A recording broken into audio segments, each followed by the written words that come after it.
Seguimos compartiendo esta mañana con vos y ya estamos con el diputado provincial Carlos Zapata, a quien le damos la bienvenida. ¿Cómo está, diputado? ¿Qué tal? Buen día, muchísimas gracias por la invitación y saludo a todos, a la teleaudiencia en sus hogares. Espero que la pasen bien. Bueno, estamos, se está por debatir lo que es el presupuesto 2016, ha sido presentado obviamente dentro de la legislatura con una amplia exposición de quien hasta ahora es el ministro de Finanzas, próximamente va a asumir como jefe de gabinete provincial, y no sé cuáles son los puntos más sobresalientes. Bien. ¿Cuál ha sido esa evaluación que ustedes han venido haciendo? Porque han tenido ya un tiempo de poder observarlo, ¿no? Tal cual como usted dice, hemos tenido un poco más de tiempo lo que habitualmente nos da el oficialismo para analizar esta ley. En primer lugar, en todos lados resalto que yo, el señor ministro Parodi, yo lo respeto como persona y como colega. Por ahí puedo tener distinta apreciación sobre determinadas cosas, pero eso no significa una descalificación hacia su persona. Considero primero, el presupuesto debe haber sido enviado a la Cámara de Diputados en el mes de agosto, recién se envió en el mes de diciembre. Previo a que el envío del presupuesto, envió el Poder Ejecutivo la prórroga de las leyes de emergencia económica, y que fueron, a pesar de que yo me opuse porque se trata de cosas que se vienen prorrogando hace 25 años y merecen ser estudiadas y ayornadas y puestas en el contexto que vivimos actualmente, fueron aprobadas a pesar de que le hice una serie de advertencias.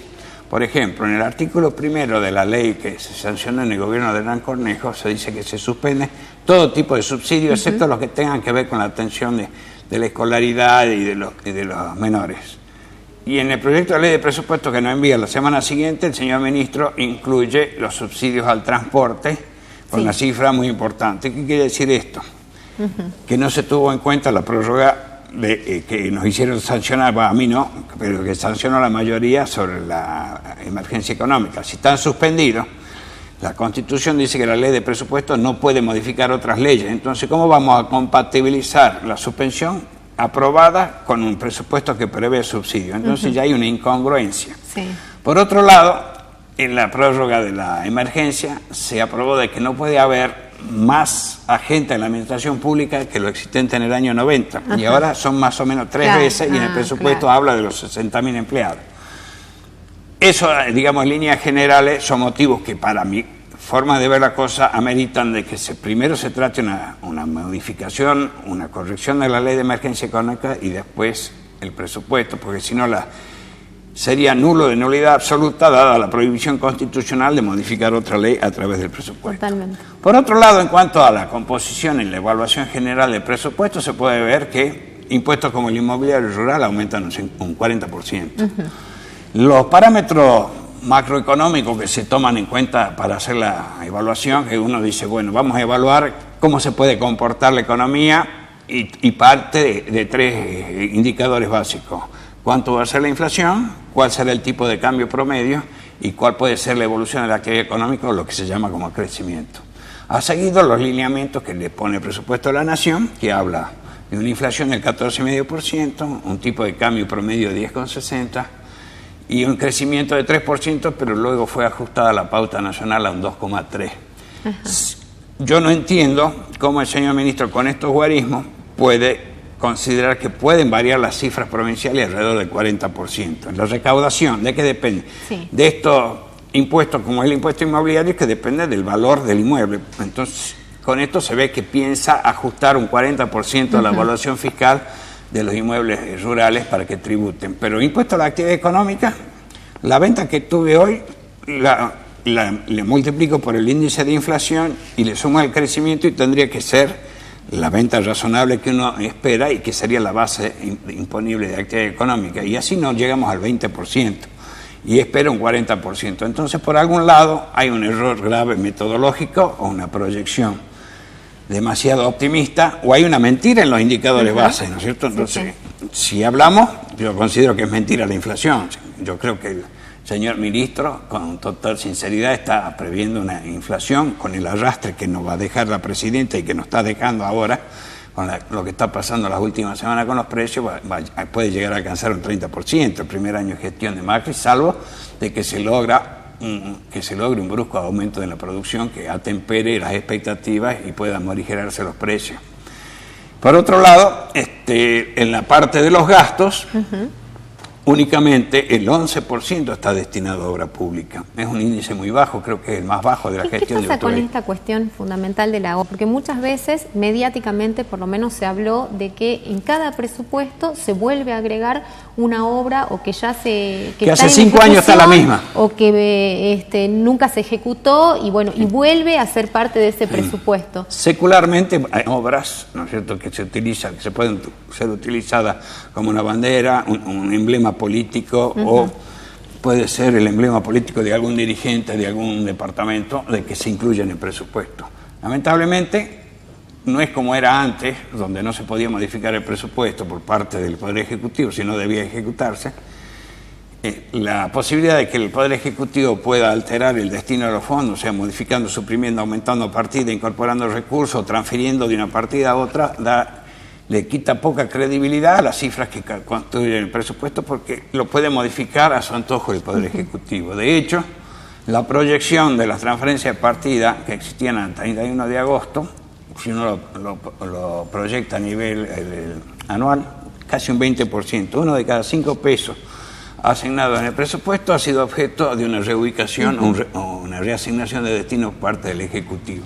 Entonces, estas obras que se utilizan quizás, no quiero pensar mal, pero las necesita la gente, se lo prometen los políticos, se incluyen en el presupuesto, no se ejecutan porque en medio del año fiscal, como no existe una disciplina total a la ley de presupuesto y la puede modificar, cambian su orden de prioridades los que gobiernan y deciden asignar ya no a una inversión en obra pública, o pasan a hacer otra, o hacen alguna inversión en gasto corriente.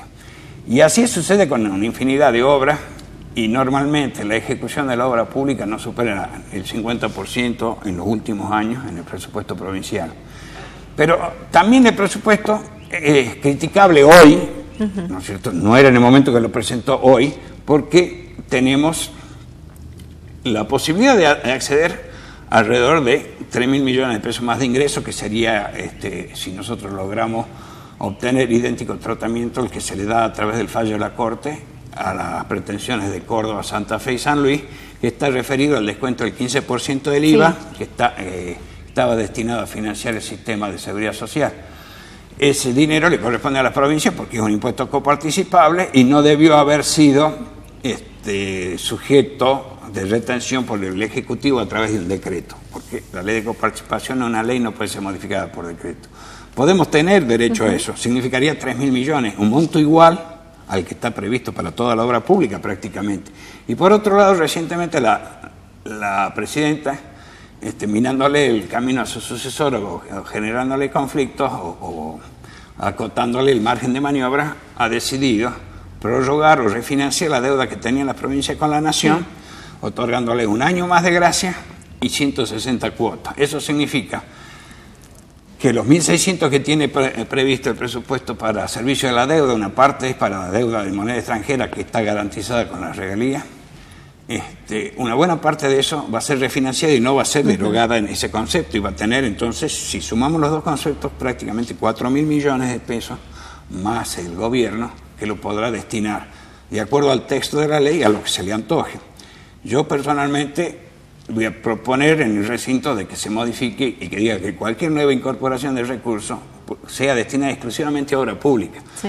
Porque lo que necesita el ciudadano es que el Estado le preste servicio. Le preste servicio a través del gasto corriente, salud, seguridad y educación, pero también le facilita el acceso a los servicios con la obra pública, o sea, las inversiones que pueden mejorar la distribución de agua, mejorar el transporte, la ruta, mayor seguridad, mejores iluminaciones que también contribuyen a la seguridad en los distintos centros poblados.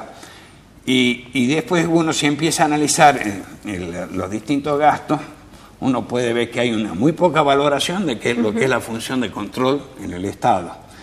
Si tiene 60.000 empleados la administración pública, la auditoría de la provincia solo tiene 142. 142 personas, imagínense el tiempo que tendrán que trabajar para controlar lo que hacen las otras 60.000.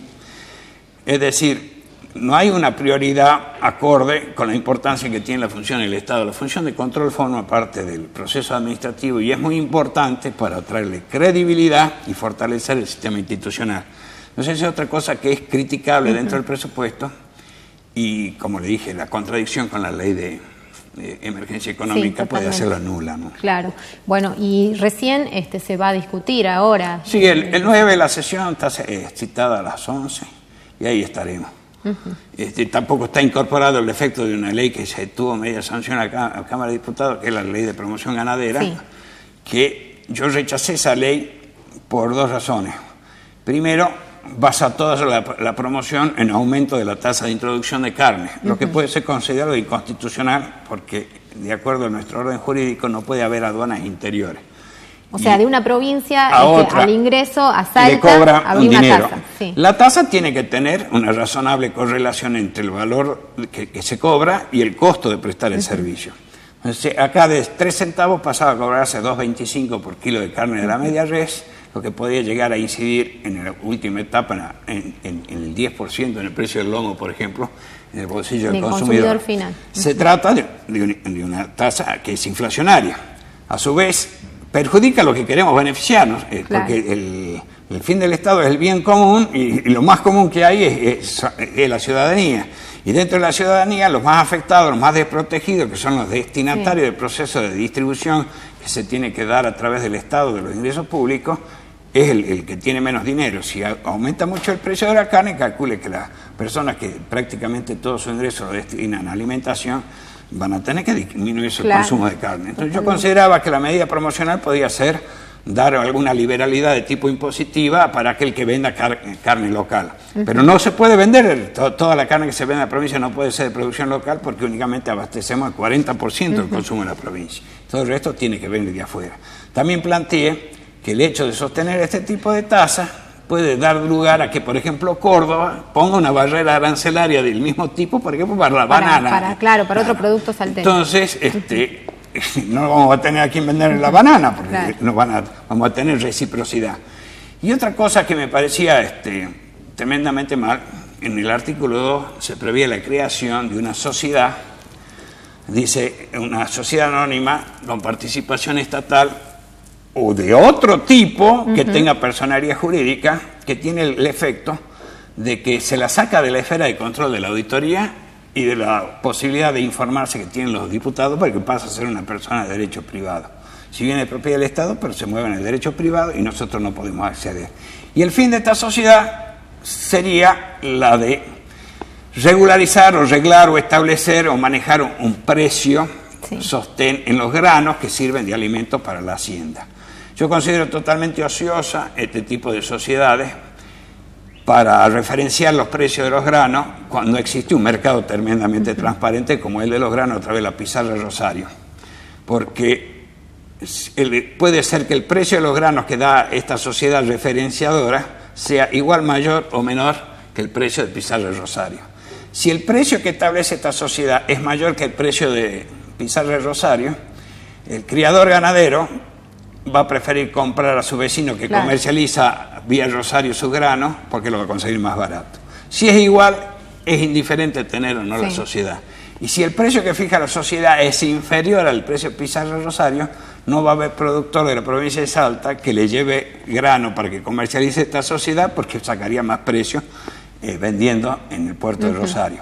Entonces consideré que era todo mal. Era inaplicable. Era inaplicable y totalmente reñido con lo que son las buenas prácticas en materia de incentivos, pero no obstante la mayoría lo llevó adelante. Lo único que se logró es que eso que significaba 2,25 por kilo de hacienda introducida en la provincia bajó a 0,75, pero sigue siendo muy alto. Claro. No solo hay jurisprudencia de la Corte, doctrina, sino también hay un fallo acá en Salta que dice que la mera inspección de la guía de ganado no constituye un servicio sujeto a retribución por tasa porque es un deber, una obligación y se inscribe dentro del Poder de Policía. Y bueno, esas son las cosas que se han tratado y han tenido más o menos relevancia en la legislatura esta semana. Dentro de esta semana. Bueno, y se viene la gran discusión entonces por el presupuesto. Esto va a ser el día miércoles, claro, la próxima sesión, el día martes es feriado, así que por eso la sesión se pasa para el día 9 y ahí nos vamos a enterar si aprueban o no lo que es este presupuesto. Lamentablemente, yo doy por descantado que se va a aprobar porque hemos desnaturalizado el sistema democrático, la república y sobre todo que quienes resultamos electos por la gente llevando un discurso, determinada posición, defensa de ideales, principios o posiciones que pueden ser ventajosas para la jurisdicción que representamos, todo eso sucumbe dentro de lo que llaman disciplina partidaria. Yo me niego a ser disciplinado partidariamente. Yo considero que debo actuar en todo momento y conforme a me lo dicta mi conciencia, mis conocimientos y lo que demanda la sociedad. No puede ser que porque se le ocurre que no pueden pasar el papelón de devolver un presupuesto haya que aprobar semejante mamarracho. Claro. Seguro que sí. Bueno, había cierta disconformidad ese día con la presentación, por lo menos era lo que se contaba por fuera, ¿no? Mire, yo le debo decir que fue muy bien hecho, muy preparado por el ministro Parodi, parecía una clase magistral porque no nos entregaron para que poder hacer preguntas anteriormente, pero bien, fue bien organizada, bien estructurada la charla, la conversación, pero llega 4 meses tarde. No contempla cuestiones que ellos ya tenían en cartera, como era la ley de ministerio. Sí. El presupuesto tiene la conformación anterior y claro, ya saca la ley de ministerio, hay que cambiarlo. Totalmente. Entonces, otra razón más para hacerlo de nuevo. ¿Por qué no tomarse 15 días más que lo reformulen con las nuevas pautas y que vean la razonabilidad de esa proyección que tiene y lo tratamos, hombre? Si nosotros nos pagan todo el año para deliberar, claro, y le deliberamos únicamente desde abril a noviembre, ¿cómo claro. no? Hay que dar, porque es la ley más importante del año. Claro, totalmente, totalmente. Muchísimas gracias, diputado. Agradecido soy yo y les deseo muy buenos días a todos. Bueno, que la pasen muy bien. Nos vamos a la pausa, ya volvemos.